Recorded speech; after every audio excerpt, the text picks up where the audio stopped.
Buenos días, bienvenidos a esta rueda de prensa. Tenemos a los copresidentes de Eurolat. Como saben, se reúnen desde ayer y hasta mañana las comisiones permanentes de Eurolat aquí en Bruselas. Y tengo aquí al señor Mato y al señor Cayani, que les van a dar una breve introducción sobre el trabajo de las comisiones estos días aquí en Bruselas. Y luego tendremos tiempo para preguntas de los periodistas, si las hay, tanto en la sala como en remoto. Solo un breve recordatorio. Estamos hablando en español, pero tenemos interpretación al inglés y al portugués. Señor Mato, adelante. Muchísimas gracias y muy buenos días a todos. Lo primero, quiero agradecerles su presencia aquí y a los que puedan estar conectados. Como ustedes bien saben, estos días son días de gran actividad en nuestra Asamblea y creo además que podemos estar satisfechos con el trabajo realizado hasta la fecha, como también en las tareas que tenemos programadas de cara al futuro en los próximos meses. Creo que Eurolat demuestra una vez más que es un espacio muy vivo, dinámico y útil para acercar posiciones entre nuestras dos regiones. Permítame comenzar destacando que nuestra Asamblea ha tenido, lo que yo digo, un año especialmente productivo. La Cumbre Unión Europea-CELAC en Santa Marta fue un momento de enorme relevancia política para las relaciones birregionales y además me enorgullece decir que Eurolat estuvo a la altura de ese desafío, porque no solo logramos transmitir un mensaje muy claro y consensuado, que además refleja adecuadamente el sentir de nuestra Asamblea y las prioridades entre Europa y América Latina. También tuve la oportunidad de estar durante toda la cumbre en representación de Eurolat y de dirigirme directamente a los líderes allí reunidos. La inclusión explícita del trabajo de nuestra Asamblea en la declaración final constituye un reconocimiento a la labor que llevamos muchos años impulsando y nos demuestra que, nuestra voz es escuchada y que nuestra contribución es valorada en los espacios más altos del diálogo político birregional. Y ahora, si me refiero al trabajo que vamos a llevar a cabo durante estos días, creo que va a ser muy intenso, pero estoy convencido que al final vamos a estar satisfechos del mismo. ¿Por qué?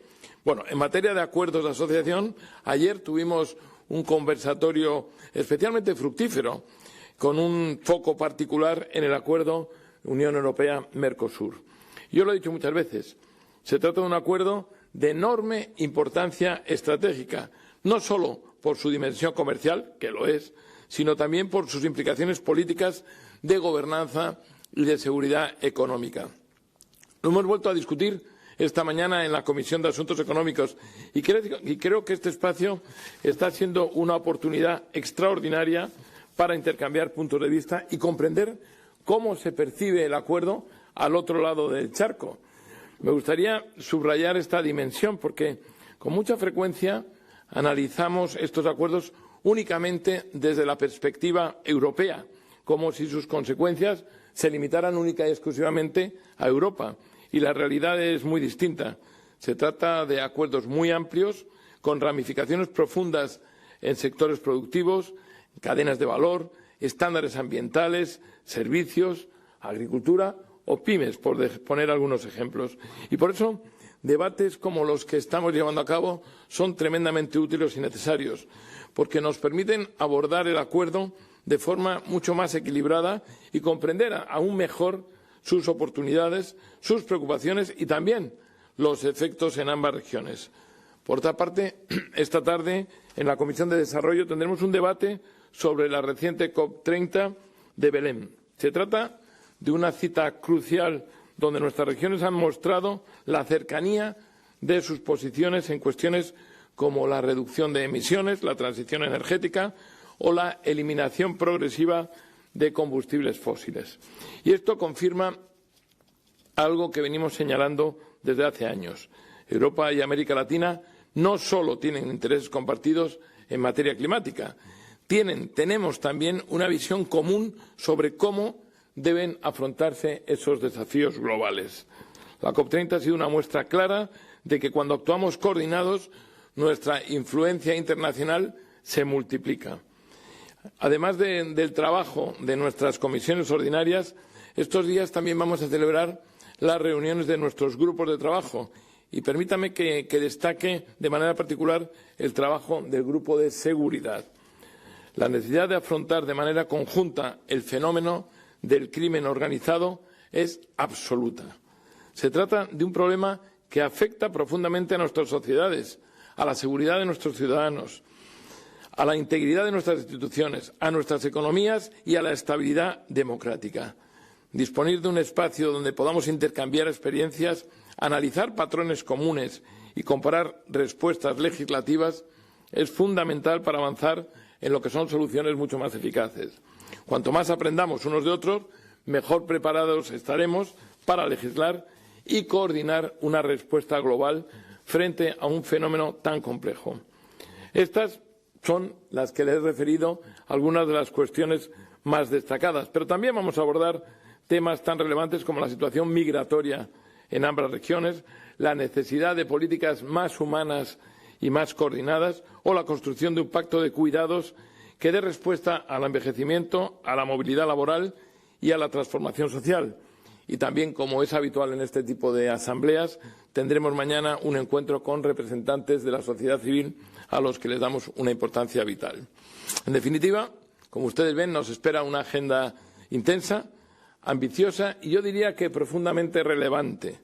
Estoy convencido de que el trabajo que estamos llevando a cabo estos días va a fortalecer las bases de nuestra cooperación birregional y va a contribuir a que Eurolat siga siendo un referente en el diálogo político entre Europa y América Latina. Muchas gracias. Señor Payano. Bueno, primero que nada, muchas gracias. Es un gusto poder estar aquí. Gracias al coanfitrión Gabriel Mato por tan importante organización de este evento. 20 años de Eurolat, 20 años sin duda de desafíos diferentes a los que existían cuando se conformó este espacio de diálogo político interparlamentario, pero sin duda también un mundo totalmente diferente, pero creo que tenemos todavía valores comunes que siguen permaneciendo, que son los principios: la democracia, el Estado de Derecho, la defensa de los derechos humanos, el valor del multilateralismo, la cooperación, aspectos que hacen a la necesidad de levantar la bandera de la paz, de la solución pacífica de las controversias, son elementos que nos unen y que nos permiten haber transitado estos 20 años con, sin duda, muchos debates, pero sobre todo poniendo el foco en las cosas que son importantes para nuestras regiones y también para el mundo.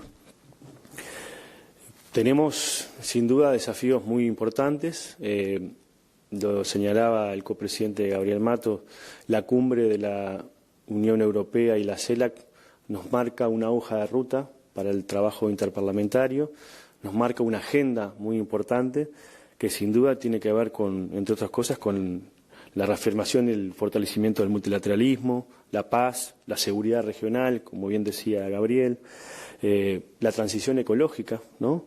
El desarrollo sostenible, los aspectos que hacen al mundo digital, la educación, son todos elementos que Eurolat ha ido desarrollando, trabajando, aportado a estos espacios de trabajo común entre los presidentes y también las cancillerías, pero que sobre todo nacen desde el trabajo interparlamentario y que creo que es muy importante poder seguir avanzando. Sin duda, uno de los debates centrales que hemos tenido en esta instancia, porque además estamos llegando al punto, yo no diría final, sino más bien un punto de partida cualitativamente diferente, es la necesidad de la firma del Acuerdo Unión Europea-Mercosur. Tanto Gabriel como quien les habla hemos sacado una declaración conjunta justamente apoyando esta iniciativa y la necesidad de que en Brasil, en los próximos días, se pueda también firmar el Acuerdo Mercosur-Unión Europea y eso sea un punto de partida de la Asociación Estratégica Integral, pero también de buenos flujos comerciales, de inversiones y sobre todo de posibilidades de desarrollo para ambas regiones, 700 millones de habitantes, 25% del PIB, pero sobre todo con valores, historias y sobre todo una mirada que realce el valor del multilateralismo en un mundo que cada vez lo necesita más y necesariamente Europa y el Mercosur estaríamos dando un buen ejemplo en ese sentido.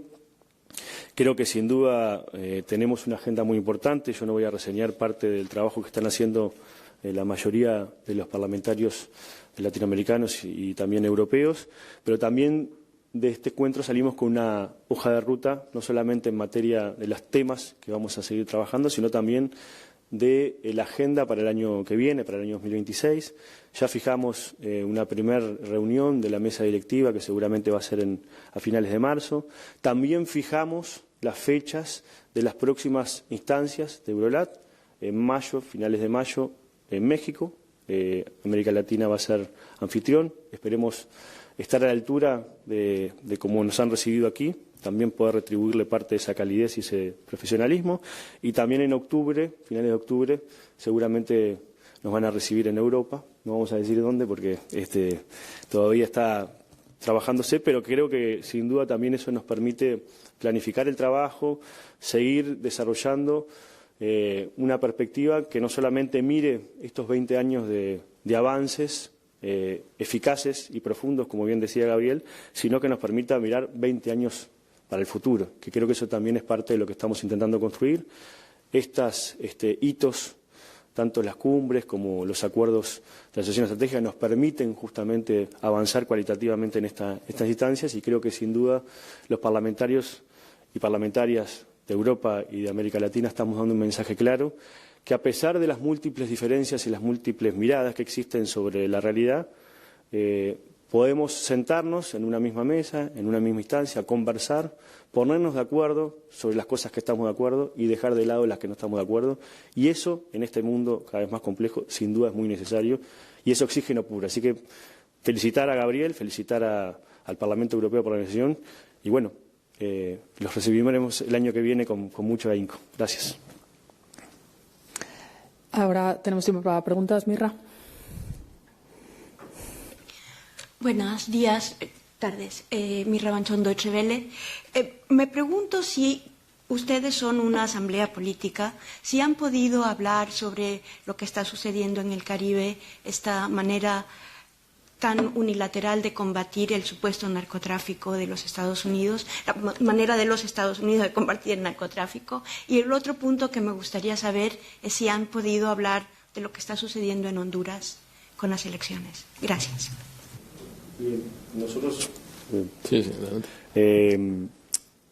en Eurolat existe un ámbito de funcionamiento de trabajo conjunto que tenemos los diferentes parlamentos regionales que integramos este ámbito, se llama el componente latinoamericano. Como nosotros estamos dispersos territorialmente, nos reunimos ocasionalmente aquí, pero también fuera de aquí en algunas instancias. Ese ámbito se reunió el día de ayer, contó con la participación de más de 40 y pico de parlamentarios de los diferentes parlamentos que integran el componente latinoamericano, el Parlamento Andino, el Parlamento Latinoamericano, el Parlamento del Mercosur, el Parlamento Centroamericano, y entre otras cosas discutimos algunos temas, entre ellos una declaración conjunta que tiene 4 ejes muy importantes. Uno es seguir reafirmando nuestro compromiso con la integración regional, reconociendo los avances que se han desarrollado en América Latina en todo este tiempo. También, y pusimos un especial foco en el compromiso que la propia CELAC y que también la Unión Europea cuando se hizo la cumbre Santa Marta también recogió, que es América Latina es una zona de paz. Nosotros no queremos ni conflictos armados, ni guerras, ni invasiones, y sin duda levantamos con mucho esfuerzo la bandera de la paz, del trabajo por una zona del mundo quizás menos desigual y sobre todo con mayores niveles de articulación, y al mismo tiempo en ese marco también jerarquizamos el papel de la diplomacia parlamentaria. Y creo que eso también hace a lo que tú preguntabas sobre la situación que se está viviendo en el Caribe, para decirlo de manera genérica. No analizamos las elecciones de Honduras, eso sin duda no tenemos una posición sobre ese tema como componente, pero sin duda creo que quienes estamos aquí somos parlamentarios, nuestros mandatos, entre otras cosas, tienen la legitimidad de origen de una elección, ¿no? Y todos somos defensores del Estado de Derecho, de las elecciones libres, transparentes, Y nuestro compromiso, por lo menos de quienes estamos aquí, es justamente que los ciudadanos puedan elegir libremente, que su voto se compute como corresponde y que sobre todo se puedan dirimir los conflictos de manera pacífica en todos los lugares de nuestro mundo. Gracias. Laura, por favor. Hola, ¿qué tal? Laura Zornoza para la agencia EFE. Quería saber si han hablado de Mercosur y del acuerdo entre la Unión Europea y Mercosur en este mes tan relevante para la firma y posterior ratificación. Y en concreto, señor Mato, quería saber cómo valora las dinámicas en este Parlamento respecto a las mayorías que necesita ese acuerdo para su ratificación, si se pueden ir consiguiendo, en concreto para las cláusulas bilaterales que se van a votar pronto y después de las Navidades para la ratificación en sí. Muchas gracias. Muchas gracias. Sí, hemos hablado mucho de Mercosur. Evidentemente no podemos dejar de hablar en estos momentos de algo de lo que llevamos hablando 25 años y estamos en el momento, ¿no? Yo digo que estamos en el momento y además tenemos por tres cuestiones que son, creo que muy importantes. Primero, porque es un acuerdo absolutamente excepcional.